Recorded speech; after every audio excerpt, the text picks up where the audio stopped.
Let's talk about censorship, and the censorship is on the rising. Now, on this show, we've been covering the growing list of big tech companies that have been clamping down on free speech, right? Yes. We've been talking quite a bit about they're doing it by deplatforming users, taking channels off of their platform that swim at odds with the elites in Silicon Valley.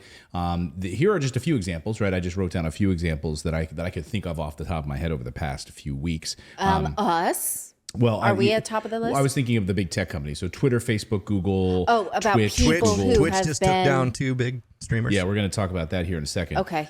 Twitch, Google, YouTube, Twitter, Facebook. God, I mean, the list is endless at this Fitter. point. Fitter. I thought you were talking about people Fitter. who've been punished. That list is so long. Well, here, let's go. I have a list here. I've scrolled down a list. Well, and if they had their way, Rumble too. Yeah, exactly. I mean, yeah. So if you say something that that they don't like, they'll take you down. If you say something that speaks poorly of NATO's military involvement in Ukraine, so let me check that one off the list. If you say anything that challenges vaccine mandates, right, or report on actual data about vaccine efficacy, that could be get you blocked or taken down. That happened. Yeah, that happened to us. Yes. Right? We were blocked twice. If you challenge the Western media narrative about what's actually happening in the war zone, like in wars like Ukraine, Yes. You will be taken down. If you challenge Justin Trudeau's government crackdown on freedom truckers, etc., Yes. you will be taken down. The list. Hunter I'm gonna Biden's run out of- laptop, you were taken down. Oh yeah, that's right. Yes. Yeah, you can't. Yeah, if you meant the list is endless, right? If you point out somebody's biological gender, you will be taken down. Or if you misname them, mean you use their birth name rather than their chosen name, Right. you will be taken down.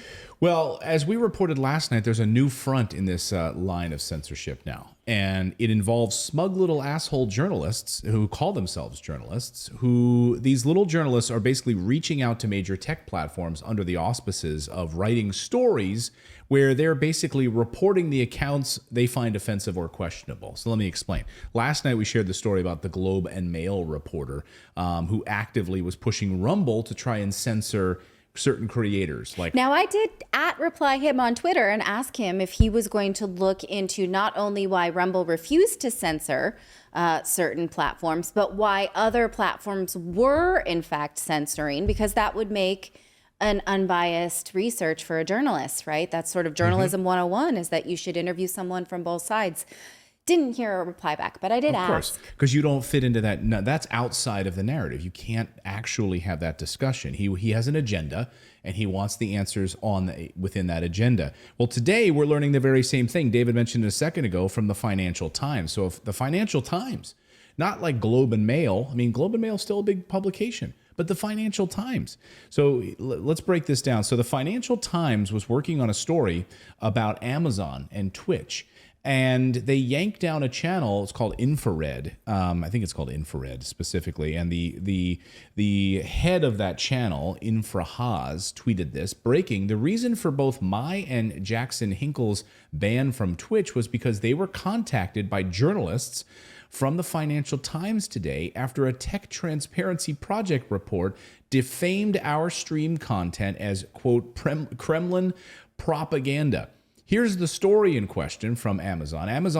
This is the Financial Times piece. Let me just pull up the full piece here on ft.com. You can actually read it. Live streaming platform has sought to block harmful misinformation after Moscow's invasion of Ukraine.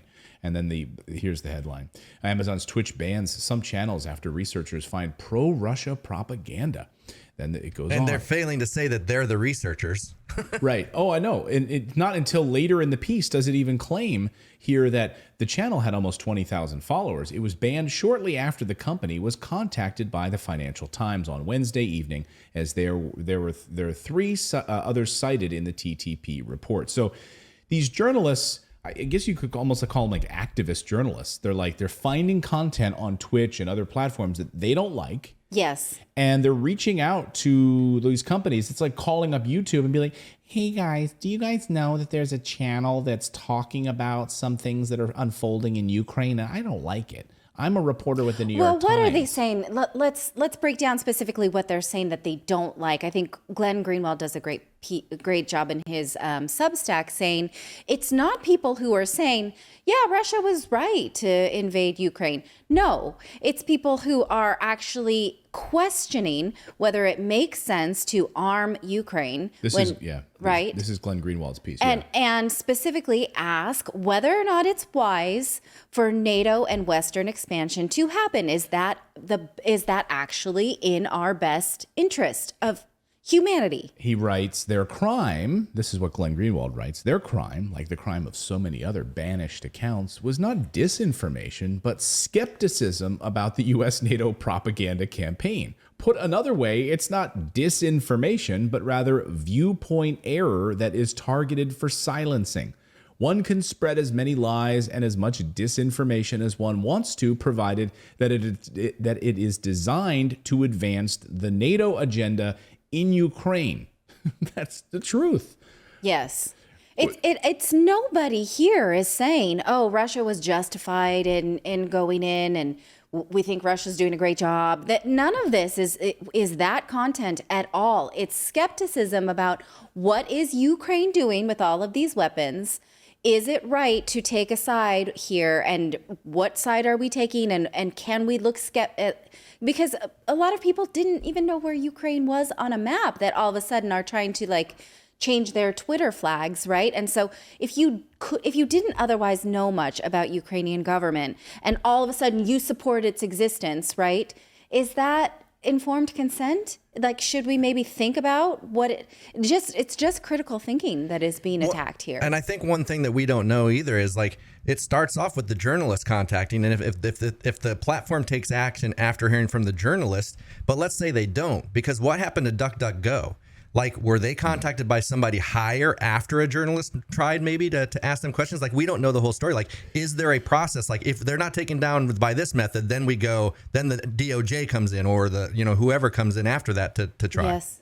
Or Vanguard or Blackstone. I've said on this show that I'm going to be talking more and more about them because it really is true what these guys are run by. And these, whether it's the Council on Foreign Relations or Blackstone or Vanguard, these large, massive multinational hedge funds that have their hands in everything. I mean, all it takes is one phone call from the head of Blackstone Group to say, hey, NBC, you're not having that guy back on the show anymore. Otherwise, we're pulling up all of our funding to all of our advertising. Again, I want to come back to this. I will run it again just in case anyone who joined us here. I see a bunch of hundreds of other people that have just joined us. But this is what airs. This is who pays the bills. And so they can make a phone call and tell you to take this stuff off the air. Good Morning America is brought to you by Pfizer. CBS Health Watch sponsored by Pfizer. Anderson Cooper 360. Brought to you by Pfizer. So wait a minute, let me just be clear. You have a Health Watch segment that's brought to you by a major pharmaceutical company, a Health Watch segment. So today we're going to be talking about vaccine efficacy. This segment is brought to you by Pfizer.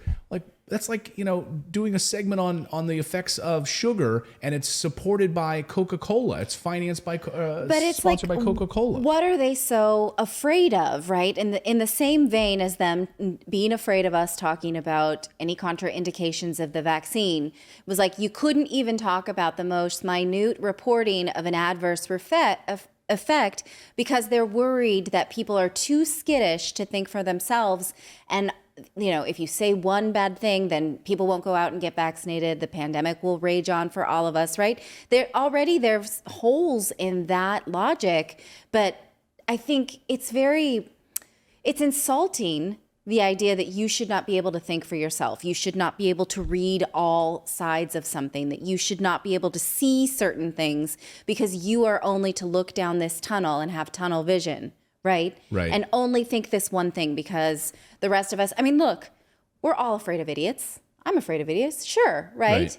But I have to think better about society. You can't be that misanthropic to say people just can't tell the difference. So we must tell them what to think. That's giving people the benefit of the doubt. On the one hand, there's they are actually trying to make you think things that benefit you, big business, corporations, government. And on the other hand, it's like maybe they just think you're too stupid to think for yourself. So I'm not sure which one I believe at this point. Well, this Noam Chomsky quote is exactly what it answers the question. People, the smart way to keep people passive and obedient is to strictly limit the spectrum of acceptable opinion, but allow very lively debate within that spectrum. Within that small spectrum. And look, this is something I myself have come to appreciate because I've been a bit too busy to think critically about it. And I was one of those who cheered when Trump was taken off Twitter because I was like, that guy's obnoxious. Let's have less of him. And I did not see this coming, how it would then tamp down all other debate on things that will or will not control people. And I'm ashamed of that. And so at this point, we all have to be purists and speak out for speech that we don't like. It's essential, I think. Well, and the thing is, like, when you look at they're trying to silence any question. If you don't want people asking questions, then that means you're hiding an answer. Because Sure. if you were being transparent and you had the answers to the questions, then you would welcome them.